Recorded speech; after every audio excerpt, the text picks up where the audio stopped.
সারা জীবন মা কালীর নাম করেছে, কৃষ্ণ নামের ধার ধরেনি, সে যখন মরে যাচ্ছে কি বলতে বলতে নিয়ে যাচ্ছে কালী বল কালী বল কালী বল কালী বল বলবে। হ্যাঁ, আগে শিব ভক্ত যদি মরে যায় কি বলতে বলতে নিয়ে যাবে শিব বল হর হর মহাদেব, না বলো হরি হরি। কেন? ওই হরিনাম মা কালীরও প্রিয়, ওই হরিনাম শিবেরও প্রিয়, সর্বদেবদেবীর প্রিয় হচ্ছে হরিনাম। যার জন্য আপনি আজ এই শিবরাত্রির দিন নবদ্বীপে যান, বৃন্দাবনে যান, দেখবেন বৈষ্ণবেরা ওম নমঃ শিবায় বলে শিবের মাথায় জল ঢালে। তারা মহামন্ত্র নাম বা গুরু প্রদত্ত যে নাম আছে সেই নাম বলতে বলতে ঢালছে।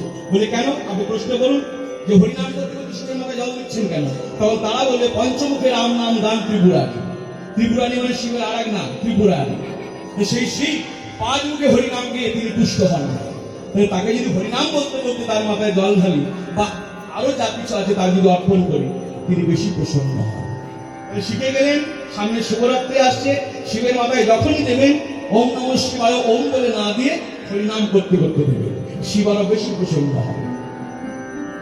যাই হোক, তাহলে কেউ মরে গেলে আমরা বলো হরি হরি হরি বলি, কথাটা টেনে আনলাম একটা কথা বলবার জন্য।